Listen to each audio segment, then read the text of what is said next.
Okay, so being that young man and holding down your family and everything, what was that kind of like? Can you kind of like detail that a little bit? I mean, when I say hey, holding down my family, like I got two sisters in the street on drugs with I got 5 and 6 nephews that needed Christmas school clothes. You know what I'm saying? So when I say holding down my family, I'm holding down my family, my nieces, my taking care of my nieces and nephews, making sure that making sure they good, putting food on the table, making sure that your family is good. That's what we did it for. You know what I mean? Here, take what's the name? Make sure this before you let your relatives or your siblings go to foster homes. You know, so that's what it's like. It's like coming home every other week from out of town, making sure like you like the Godfather. When they come home from out of town, all my nieces, nephews, everybody come over, his uncles. That's all they know. That's putting food on the table. You know what I'm saying? So that's what I mean by, taking care of your family. You know, running around out there in the street chasing your family members that's on drugs. You know, out 2, 3 in the morning, like, yo, you seen my sister, bro? People calling you like, yo, bro, your sister out here, man, she's spending a lot of money. I'm like, what? And then I gotta run back to New York, check my little stash spots and see that, oh shit, my sister done got me for a couple of thousand. Shit real, man. But that's family. You know what I mean? So, that's the type of shit I was dealing with. Making sure your mom know you holding shit down. You know, making it easy for her. Like she ain't got to worry about, yo, ma, I got it. Now you mentioned always being about money. I think you had talked about times when you just said the gangster stuff just really wasn't for you. Like, what do you think that was it that made you gravitate more to the hustling and not really do the gangster stuff? Because honestly, I ain't like bullies. You get what I'm saying? Like I didn't like bullies. I didn't like nobody to either bully somebody or take something from people. You know what I'm saying? I just didn't like that feeling. You know what I mean? That just wasn't for me. When I could be like, damn, Cam, you want this candy for $1? You know, I got a Kit Kat and this Musketeer for $1, and and you happy and I'm happy. You feel what I'm saying? It's nothing gangster about that shit. You get what I'm saying? So I just wasn't really attracted to that shit. You know, I thought that shit always brought violence. Um, you know, I used to have I had a transgender in my family, right? And they used to take care of me, right? And they used to take me to school, and I used to see how people tease and bully and tease and shit on them, and I never liked that shit. And I always kept that with me, like I would never make fun of people, I'll never bully people. And I just thought that shit was always not cool. So, and the same way with gangsters. But also when I got in the game and into the street, you understood the reason it had to be gangsters out there. You know what I'm saying? It had something to do with the level of the jungle. You get what I'm saying? Like, that's what's going to be in the jungle. Now, whether you able to adapt to them when they come to you or you have to be around them, it is what it is. But You know, I just was always onto some hustling shit, and it's a few guys that was on my team that was true gangsters that I don't turn them into hustlers. You know what I'm saying? I always explain to them, I knew some gangsters. I knew some real stick-up guys and shit. I used to always be like, yo, bro, like, I mean, how could you live with like looking over your shoulder like that? And it was just something in them that a drilling that made them like, this is what I like doing. Like, oh, okay. That shit just wasn't for me. I seen you mention somewhere that like a lot of the problems you always had was because of Jay-Z. Yo, yes. Yeah, when I honestly, man, when I look back on the history of most of the situations I ever been in, bro, like, it's been my little brother. You know what I'm saying? That's what's crazy. It's been my little brother. I really never been in no major beefs other than you know, somebody harming him, somebody doing something to him. Is there any specific situation that sticks out that you can share with us?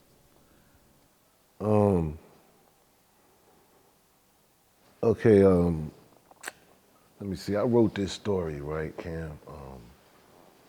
I forgot the title of it, but I told a story about Jay getting robbed before. And in this story,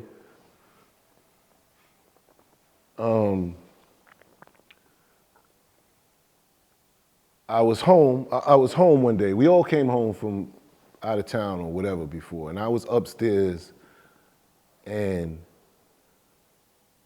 Jazzo, Jay, I want to say Tata was there.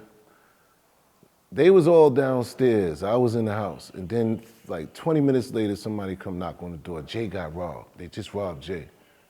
Like, huh? What? Where? Right outside on the bench in front of the building. In front of the building? Our building? Like, somebody came over to our shit and, hold on, wait a minute. Put on my shit, go downstairs and shit. And, you know, Jazzo and all, and like, yo, I think they from Sumner Projects. You know what I'm saying? And I'm like, Sumner? Like, I don't know if you've seen in Marcy Made, I kind of told people I grew up in Sumner Projects before I got to Marcy, so when he said Sumner, I was more like, I gotta know them, like, I gotta know these guys. Let's go up there. So we all walk up there, and when I get up there, we get to walk through this little alleyway they have in Tompkins and shit. And next thing you know, we surrounded. I'm like, oh shit. So we surrounded and identified the 3 known leaders right here in front of me right now. So they approach us and I'm like, yo, what's up? And they give me this weird feeling type of shit. And I'm like, what's up? I'm not scared because I went to school with these guys. I played ball with one of them guys. So, you know, but at the same time, they was just like, yo, I was like, yo, listen, something, you know, whatever happened with this guy, you know, that shit, whatever. Long story short, they made everybody that was with me turn around and go. They was like, yo, y'all need to go turn the fuck around and go back. They made all of them turn around. They turned around. Jay, Jazzo, Tata, they all turned around and walked back. And I was standing there, and they all put a gun to my head. Put a gun to my head. And I look at the guy, and I'm like, yo, bro, yo, you serious? This me. You know what I'm saying? We went to school together, we played ball together, like, and then the other guy next to him that know him to me, he put the gun down and shit, and they like, you ain't getting that back.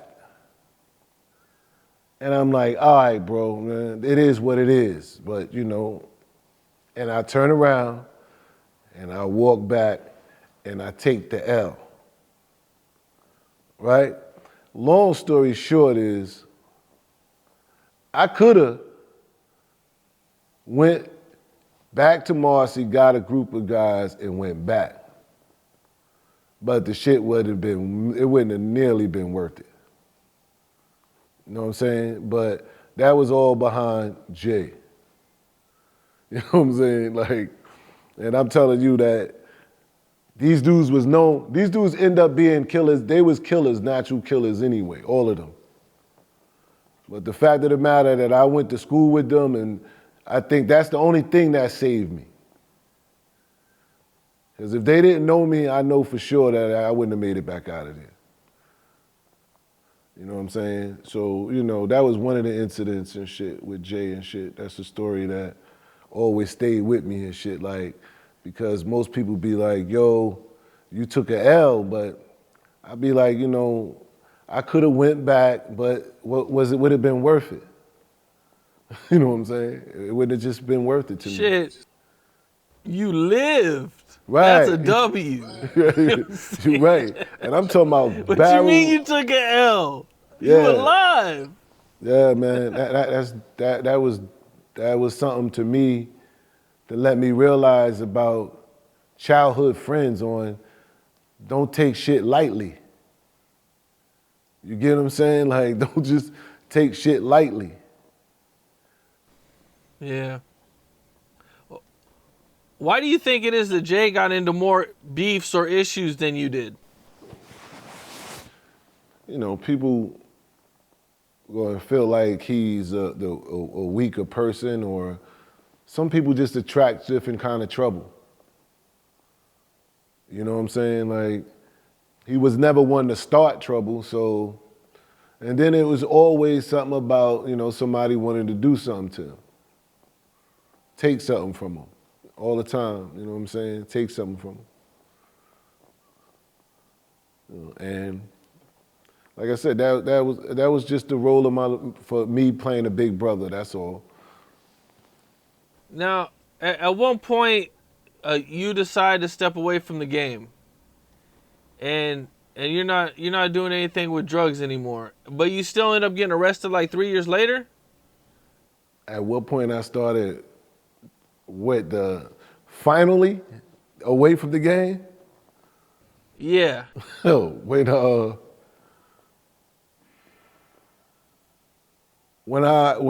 the judge said this is a mistrial, that was the final situation for me ever. Like when I walked out of that courtroom and it was a mistrial, I never ever looked back. Ever. Okay, and now when you and Jay-Z are out there, you know what I'm saying, doing your thing, was he rapping a lot? Like how much was rap a part of his life during his younger times? I put it like this, right? What you see and what you hear now from him and the last 30 years, I consider myself to be like a special person. Because I seen it when it was on little pieces of paper and notebooks and anything he could write on.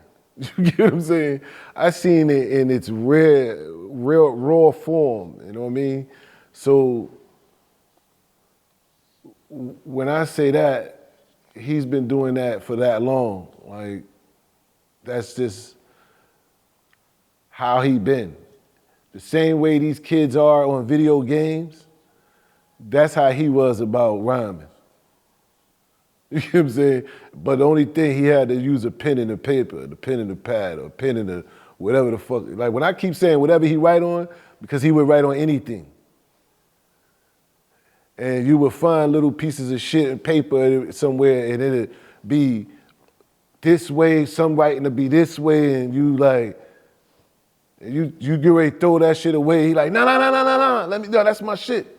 And you like, hell, man, here. But Yeah, he's always been that, man. It's something like that's what you call a gift, man. When he got his eye, when he had his eye on that, man, he just never looked back.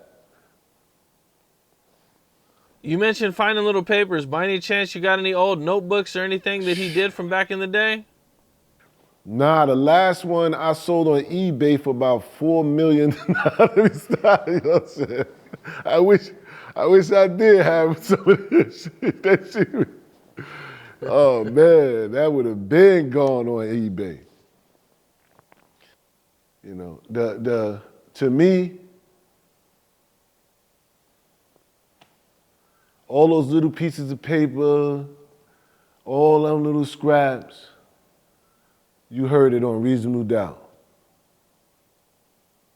Feel me? Okay. all them pieces of paper, all that shit, that's what you heard on Reasonable Doubt.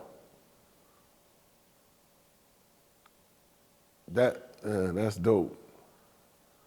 What's up? This is Cam Capone. We got more content like this coming soon. So hit that like button, subscribe, and stay locked in to Cam Capone News.